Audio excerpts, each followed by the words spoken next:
On the 7th of November 2008, 200 people paid £10 each and gathered in the Unicorn Theatre in London to decide what to do with £2,000 of box office takings in a game called Who Wants to Be? Welcome to the Unicorn Theatre. Welcome to Who Wants to Be.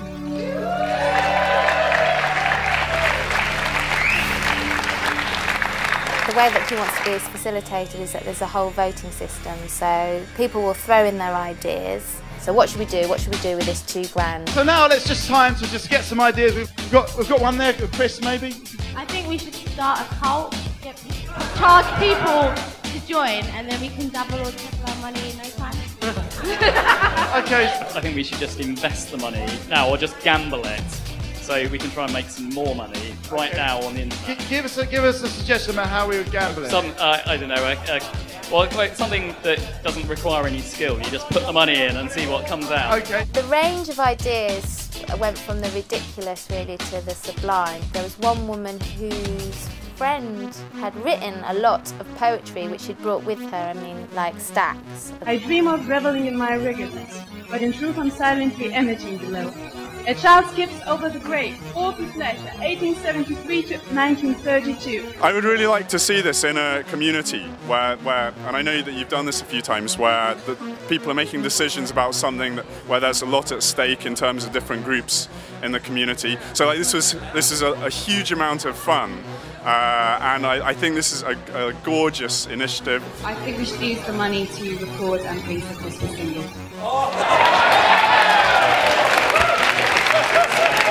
Have you got any ideas? Any sort of suggestions about what kind of themes we could have in it? Can we vote to have a dictator that is a supreme decision maker? Okay, vote for a dictator. My friend and I here are music producers. I'm sure there's people that can sing in the audience. I'm sure there's PR people. I'm sure there's enough people here that could actually get this idea of a Christmas single happening for this Christmas. That would be fun. We have got such a force of people here to solve problems, to work things out. Go on. My thought was we could possibly be the world's biggest crumpets. The reason being it's a perfectly tasty snack, and also that the current record's held by the drummer from Pink Floyd for the world's biggest crumpet. For this game to work, you need that tight time limit. If we gave it a day, the fun would be lost. The point is, it's great fun, and the level of fun is going to grow. You know, how to make the game and how people really get involved. It's about making fun. It's a great adventure.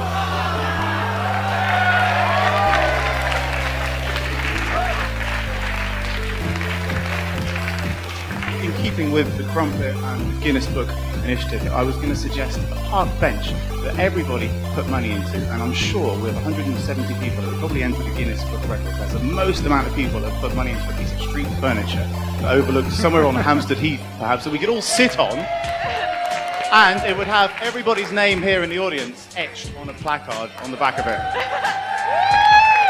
Okay, that's a very popular suggestion. That's a park bench idea. Can we actually get a park bench that we could fit 170 people on? Because that's bound to break some record. So after a series of discussions and voting, the audience came down to one final decision. It's time for a vote. We know the options. We know where we're going to go with this. It's a crumpet. There's a park bench that's going to have all of our names engraved on it, one way or another. Or we're just going to gamble it and we're going to work out the details of this later on. This is very important. This is the big vote.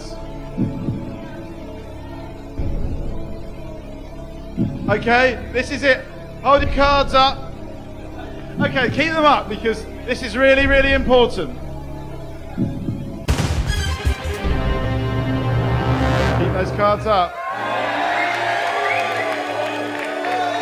Wow. We went for the bench. They went for the bench. I was hoping the crumpet would come through. Well, we all agreed that it should be gambled away or some sort of symbolic act should have taken place, but not buying a bench. I'm not from London, but I think there are lots of benches, aren't there? So if we made this a massive statement so that great artist designs a wonderful bench, Is the council going to turn it down if we put it in the newspaper? Make it as a kind of art commission. It's going to be truly amazing. No one's going to turn it down. If you want to take part in this forum, we need to get everyone's opinion about what this art bench is going to be, where it's going to be, whether it's going to have all our names on, whether it's going to be round, straight, long, short, how much we can get for £1,700 for a bench, and all these other questions. We will be in touch with you. But thank you very much. Thanks for taking part in Who Wants to Be? I love it. I think it's very inspiring. It's an amazing process of watching the process of seeing how people get really excited about making a Christmas single and then never mention it again because they realize after a little bit of a hype that actually it's impractical. And the same applies for the gambling. We go, yeah, gamble. Actually, wait a second. So we learn a hell of a lot from